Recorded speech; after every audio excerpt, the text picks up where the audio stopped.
Oh, what's going on, guys? Hey, man, look, yesterday was Sunday and it's always a great day. But I had a discussion this morning and it made me think about how now in life, now in the church, now and everywhere in America, not just the church, people don't want to be told the truth. They just want to hear what they want to hear and let that be it. I want to feel good, look good, smell good. I don't want to be rebuked. I just want to be told what makes me feel good. Hey, y'all stay tuned, man. It's going to be fun.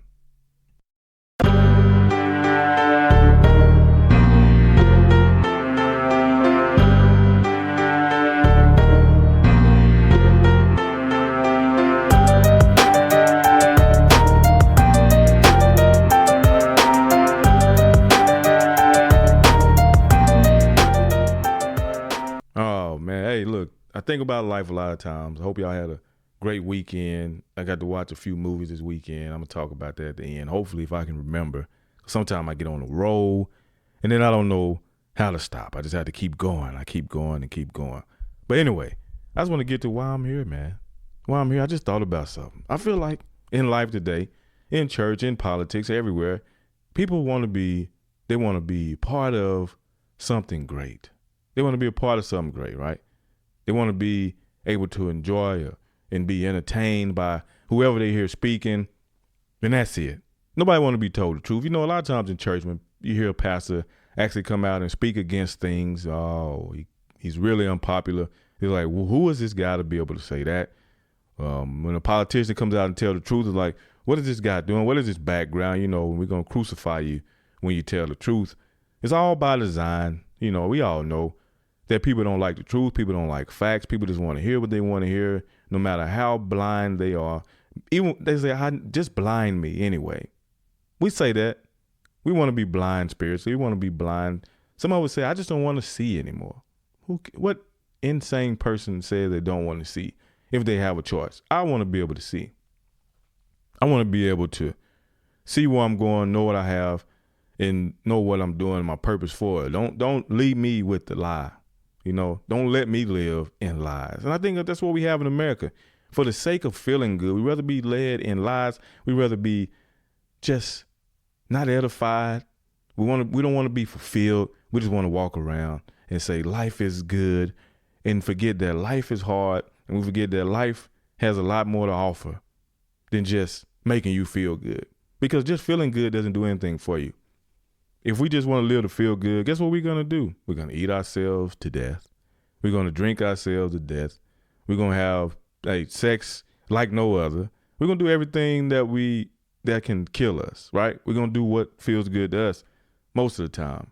And this made me think about, my dad said something important. He said, you know, today's in the church and everywhere else, people don't want to be a part of a congregation. They don't want to come together. They want to be in the audience. They want to be a part of an audience. And that's what we're going to talk about today. The congregation, which is what matters, versus the audience. We had an audience. You know, you go to church or you go to a large event, and this is why the president has become so much of a celebrity versus just someone who stands in front of the country to represent us. It's you become enamored by man, and that's the point we're getting at. Versus the congregation letting us know that we're all the same when we put this man in the position to tell us. But we want to be amused. We want to be entertained, like I just said. So just thinking of that made me think about, I'm telling y'all guys something real quick. The Bible is amazing. I know if you don't believe in it, you got to just read it for yourself because there's some amazing things in there and you can learn so much from it. So much from it, man. And just for life, practical reasons. If you don't get anything else out of it, you say, oh, that Jesus, I don't know. There's something about him. Yeah, there is something about him. But anyway, I just want to read this real quick. If you want to check it out for yourself, 2 Timothy chapter 4, verse 2 and verse 3. Now it says, preach the word, be prepared in season and out of season, correct, rebuke, encourage with great patience and careful instruction. For the time will come when people will not put up with sound doctrine. Instead, to suit their own desires, they will gather around them a great number of teachers to say what their itching ears want to hear. They will turn their ears away from the truth and turn aside to myths. But you keep your head in the situation endured hardship, and do the work of an evangelist, discharge all the duties of your ministry. Boy, I end up reading 2 through verse 5, verse 2 through verse 5. And that's significant, man, because I know a lot of us who are out here trying to do things, trying to teach sound doctrine, trying to tell the truth, trying to give the facts. A lot of times you become unpopular. You're not really popular. It's not what everybody want to hear. You know, like I said, we want to be entertained. We don't want to learn. We don't want to grow in life. And there's nothing wrong with being entertained. I mean, like I just told y'all earlier, I watch movies to get away from things. You know, Sunday I don't do anything. That's why I don't come on here, because it's important for me to be able to not do anything, because how can I recoup? How can I rest? How can I enjoy the people around me if I'm always consumed by what I need to do? So I have to learn that life is bigger than me. The one reason that I always come on here is because I understand that I want to see people do greater things than I have done. I haven't done much of anything. I'm on here because I want to see people around me succeed more than myself. Like a few of my friends, we strive for everything. We work so hard so the people around us can be greater than ourselves. We come together in the community and we congregate to learn from each other, to listen to the words for us, what Christ have to say, what each other have to say, because we want to be able to rebuke when we need to. We want to be able to encourage. Well, we got to correct, we got to rebuke, and we got to encourage. Correct, rebuke when you see it, and you have to encourage because it's important. Now I'm going to have a whole conversation about those 3 things and why it's important, and why we have people that do less of this because of the fact they don't want to be seen as being, you're judging me. No, I'm helping you. I'm helping you to be a better you. And this has to be done with the correction of kids, with the correction of adults, because without it, we are nothing. Because when you don't do these things, guess what? You end up falling into false doctrine. You don't want to hear sound truths. And then you end up just wanting to hear for the things that you desire versus hearing the truth. Nobody wants to hear the truth anymore. So then you end up with these congregations who are, all they deal with, all they talk about, all they want to hear is what the guy up there had to say. The pastor is bigger than the church. And that has never been the case. Just like the president isn't bigger than America. America is bigger than the person that we choose to listen to, choose to follow. We put him there.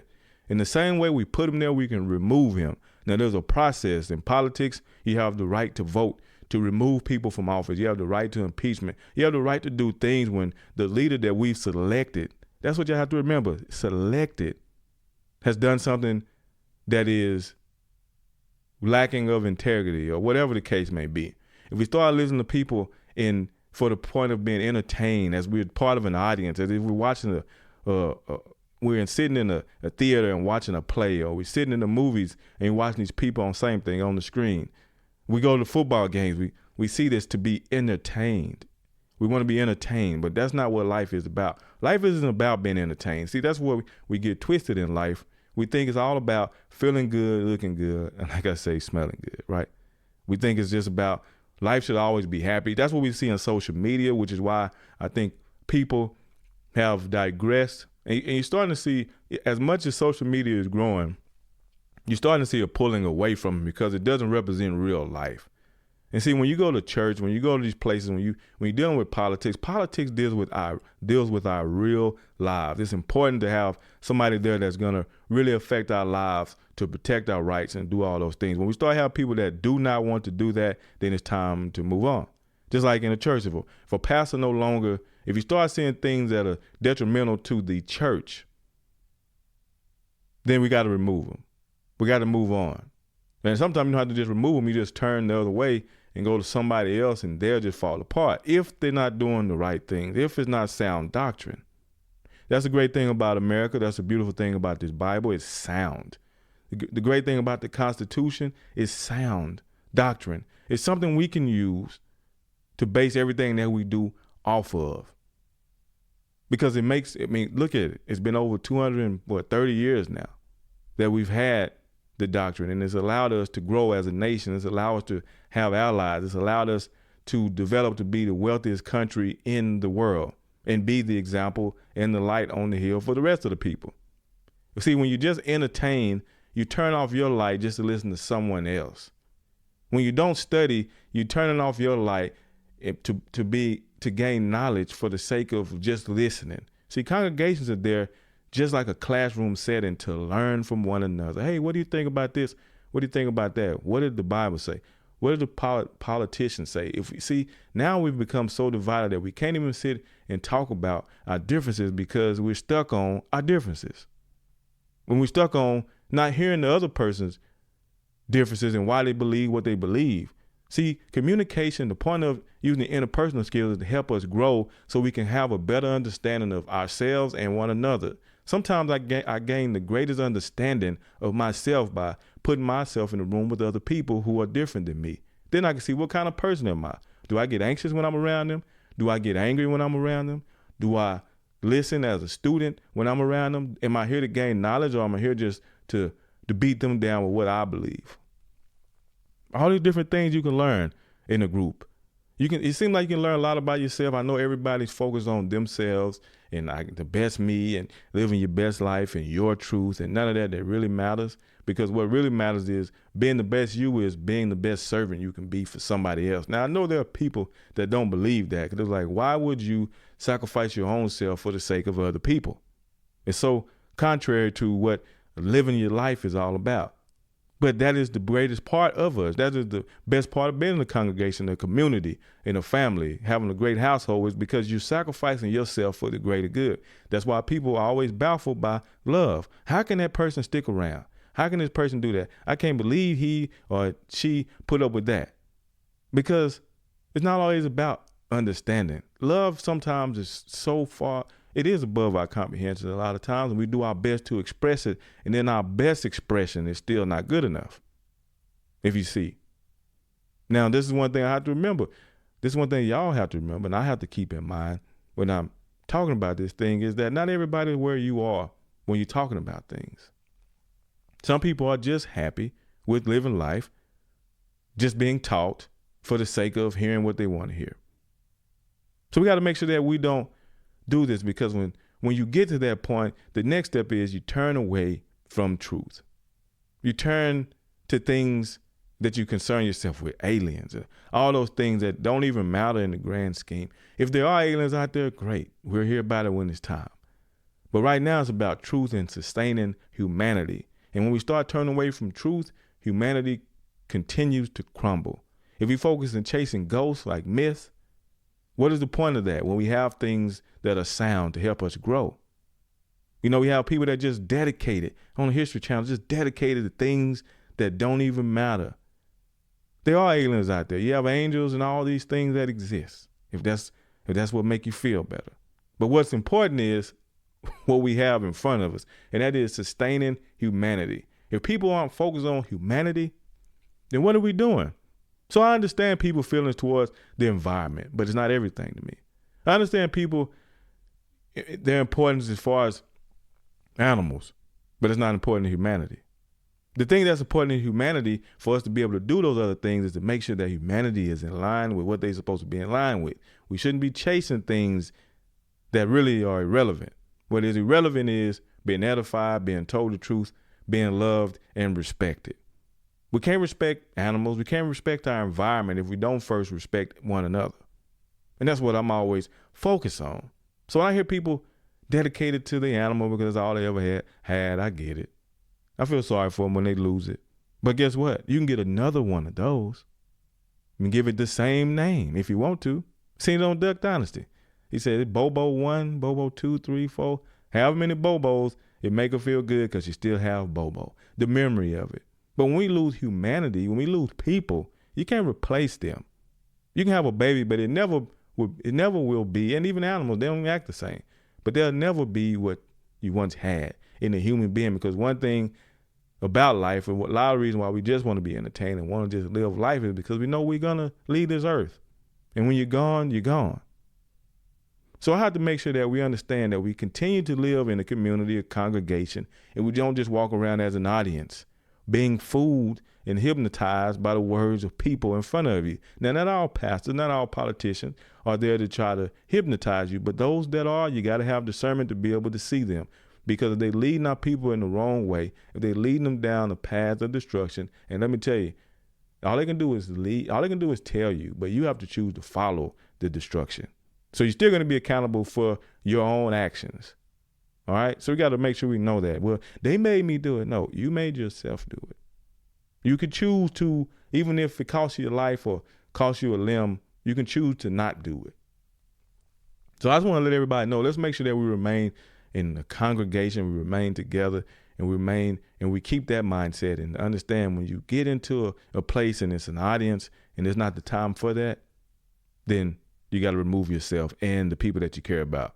Okay? Because we got to be able to recognize that life is about the community. Life is about congregating, and in congregating together, what are we here to do? Love, learn, respect, and teach each other.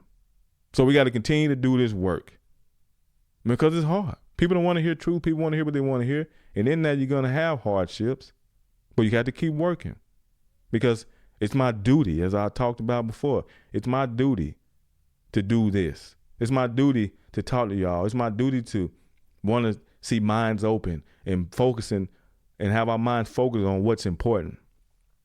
Politics change. Things change in life. The earth is changing every day. But one thing we can change for the better is our people. And we can make us better people with respect, integrity, honor, and the understanding that we have sound doctrine. You have to have you cannot live life without a standard. Else you're just walking and living walking aimlessly throughout the world with nothing to base it off of. Think about people and kids that don't have parents. They don't have a standard. Even if it's just a piece of crap standard, that little standard will help them get to that next level, to go to find a greater standard. But everybody in life needs to have a standard. For me, standard is Christ, because, hey, can't get no more perfect than dying for people who didn't even deserve it, and walking and not even living a life and lies or doing what he want to do because he understands that it's greater than him. And that's how we have to understand that you should look at them as being greater than you. Even though we're all the same, we want to be able to lift people up more than ourselves at times, because in doing that, they're going to lift you up. Ding, ding, ding. That's the key. So anyway, guys, make sure y'all tune in to the Red Tape Podcast and subscribe and like it, because we need it. We need it so we can continue to grow and get this good message out there. And you're like, this ain't good, man. You all over the place. But anyway, hey, I just want to tell y'all, make sure y'all check us out. But also a movie that I watch. I watch El Camino. I like Breaking Bad, the show. I know y'all remember that. It probably ended in 2013, but it was a great show. But they ended up putting Vince Gilligan, who the one that created, I think he did X-Files, and then he did Breaking Bad, which was amazing. He did a movie called El Camino, and it's just about the aftermath of Breaking Bad. And it was pretty good. It was pretty good to watch, entertaining. And that's all I really can say about it, because I don't know who has seen it and who hasn't seen Breaking Bad. So I don't want to say too much, but it's something good to watch, interesting, pretty cool, pretty chill movie. Kind of tie up some loose ends, things that you thought may be a possibility or dead now. So, and some of y'all who've seen it know what I'm talking about, or some of y'all who've seen the show understand what I'm saying. But anyway, hey guys, this has been fun as always. Make sure you check us out. Like I said, For the One Media, www.fortheonemedia.com. Make sure you also hit us up if you have any questions at fortheonemedia@gmail.com. And we're going to keep growing, keep booming. Hey, this is Demerious Nelson. This is Red Tape Podcast. Y'all have a great one.